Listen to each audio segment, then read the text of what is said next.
देखो बच्चों, इस क्वेश्चन में हमें left hand side equal to right hand side करना है। देखो, जब भी ऐसे क्वेश्चन आते हैं आप हर चीज को साइन और कॉस में चेंज करने की कोशिश करो तो आपका क्वेश्चन बहुत आसानी से हो जाएगा। एक तरीका ये होता है, दूसरा तरीका ये होता है कि आप देखो आपको लाना क्या है, इस चीज पे फोकस करो तो उससे क्वेश्चन बहुत आसानी से हो जाता है। ठीक है बच्चों, तो हम इसको करते हैं, देखो दो मेथड से करते हैं। ठीक है, एक साइन कॉस में चेंज कर रहे हैं हम लेफ्ट हैंड साइड में, लेफ्ट हैंड साइड में। ठीक है, ये ऊपर हो जाएगा 1 प्लस कॉसिक होता है साइन का रेसिप्रोकल, और ये हो जाएगा 1 अपॉन साइन ए। ठीक है, अब साइन ए प्लस 1 अपॉन साइन ए अपॉन 1 अपॉन साइन ए।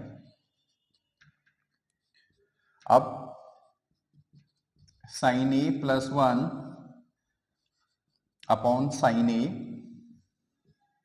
और नीचे वाले को रेसिप्रोकल कर दोगे तो ये हो जाएगा साइन ए। साइन ए से साइन ए कट जाएगा, यानी लेफ्ट हैंड साइड आ गया 1 प्लस साइन ए।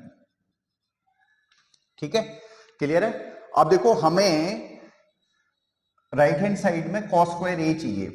ठीक है, तो हम इसी इक्वेशन को 1 माइनस साइन ए से ऊपर नीचे मल्टीप्लाई कर देते हैं।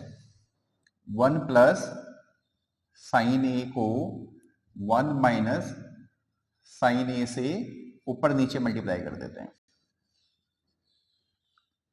ठीक है, ये हमने इसलिए किया, देखो हमें नीचे 1 माइनस साइन ए भी चाहिए तो यहां से 1 माइनस साइन ए भी आ जाएगा। ठीक है, अब देखो, अब इसको यहां पे सॉल्व कर रहे हैं। देखो ये 1 प्लस साइन ए और 1 माइनस साइन ए स्क्वायर माइनस बी स्क्वायर का फॉर्मूला लग जाएगा 1 माइनस साइन स्क्वायर ए अपॉन 1 माइनस साइन ए, और 1 माइनस साइन स्क्वायर ए क्या होता है, कॉस स्क्वायर ए, 1 माइनस साइन ए।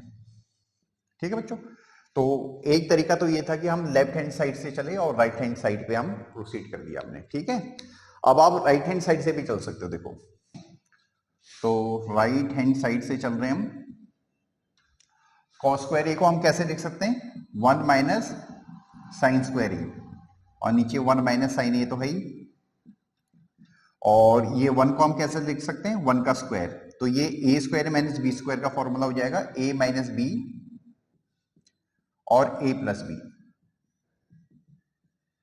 ठीक है, और नीचे 1 माइनस साइन ए है, ये पूरी ब्रैकेट कट जाएगा, ये हो जाएगा 1 प्लस साइन ए। ठीक है, क्लियर है। बट हमें इस तरह का फॉर्मेट चाहिए। ठीक है, हम क्या करते हैं, साइन ए से मल्टीप्लाई कर देते हैं और साइन ए से ही डिवाइड कर देते हैं। ठीक है बच्चों, क्लियर है। अब देखो बच्चों, हमें कुछ इस तरह का फॉर्मेट चाहिए। ठीक है, तो आप इस फॉर्मेट में इसको कन्वर्ट करो, 1 प्लस साइन ए अपॉन साइन ए। ठीक है, और ये जो ऊपर साइन ए है ये नीचे चला जाएगा 1 अपॉन साइन ए। ठीक है, क्लियर है। अब इसको देखो, 1 अपॉन साइन ए हो जाएगा कॉसेक ए, और साइन ए अपॉन साइन ए हो जाएगा 1, और 1 अपॉन साइन ए हो जाएगा कॉसेक ए। ठीक है, क्लियर है। तो आपको जो भी मेथड अच्छा लगे आप उसको फॉलो कर सकते हो। ठीक है बच्चों, होप सो आपको समझ में आया हो। अगर कोई प्रॉब्लम हो तो आप कमेंट कर सकते हो। ठीक है, थैंक यू।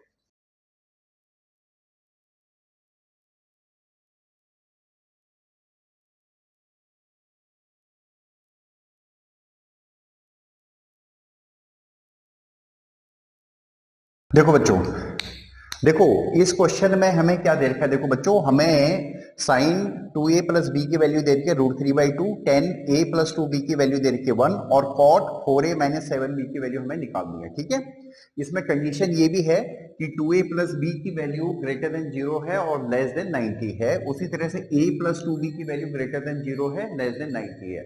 ये इसलिए जरूरी होता है बच्चों क्योंकि आपके 10th तक 0 से 90 तक के ही एंगल हैं।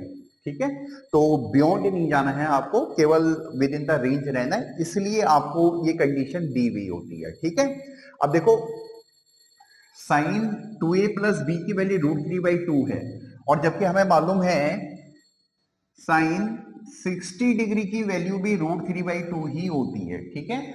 और यहां पे हमें दे रखा है साइन 2a प्लस बी की वैल्यू √3/2 है। इसका मतलब 2a प्लस बी की वैल्यू क्या है, 60 है, ठीक है। तो एक इक्वेशन बन गई हमारे यहां पे लिख देते हैं 2a plus B equal to 60 degree, ठीक है। ये एक इक्वेशन बन गई। उसी तरह से यहां से देखो 10a प्लस 2b की वैल्यू 1 है और हमें मालूम है 10 45 की वैल्यू 1 होती है और यही वैल्यू हमें दे रखी है 10a प्लस 2b, ठीक है। अब यहां से कंपेयर करोगे तो इसका मतलब a प्लस 2b की वैल्यू क्या हो जाएगी, 45 डिग्री, ठीक है।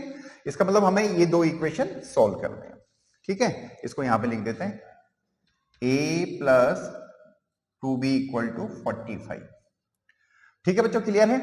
अब इन दो इक्वेशन को सॉल्व कर दो। देखो इस इक्वेशन को हम 2 से मल्टीप्लाई कर देते हैं, ठीक है।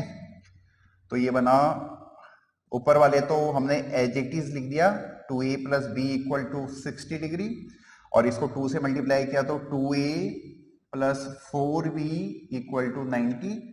अब माइनस कर दो तो ये हो जाएगा -3b इक्वल टू -30 और यहां से b की वैल्यू आ जाएगी -30 डिवाइडेड बाई -3 यानी 10 आ जाएगा, ठीक है। तो b की वैल्यू आई 10, एंगल b इक्वल टू आया 10 डिग्री, ठीक है। a की वैल्यू निकालते हैं। देखो b की वैल्यू 10 आ गई।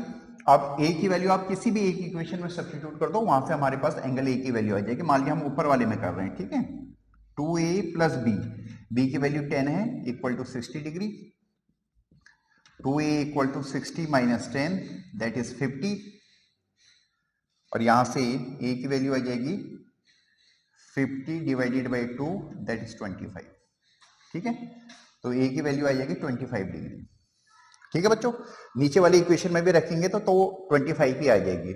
आप आंसर वेरीफाई भी कर सकते हो। देखो a की वैल्यू अगर हम 25 रखें, b की वैल्यू 10 रखें तो 25 प्लस 20 यानी 45, बिल्कुल ठीक है, ठीक है।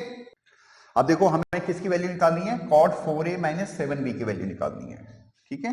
तो cot 4a minus 7b equal to क्या होगा, देखो cot 4 इंटू ए की वैल्यू कितनी है 25 और b की वैल्यू क्या है 10, तो यह हो जाएगा cot 100 minus 70 that is cot 30 degree की वैल्यू निकालनी है, ठीक है। और cot 30 क्या होता है 1/10 30 डिग्री, ठीक है। और 10 30 की वैल्यू क्या होती है 1/√3 यानी √3 वैल्यू आ जाएगी, ठीक है। तो cot 4a माइनस 7b की वैल्यू आ जाएगी √3, ठीक है। तो होप सो आपको समझ में आया हो। अगर कोई प्रॉब्लम हो तो आप कमेंट कर सकते हो, ठीक है। Thank you.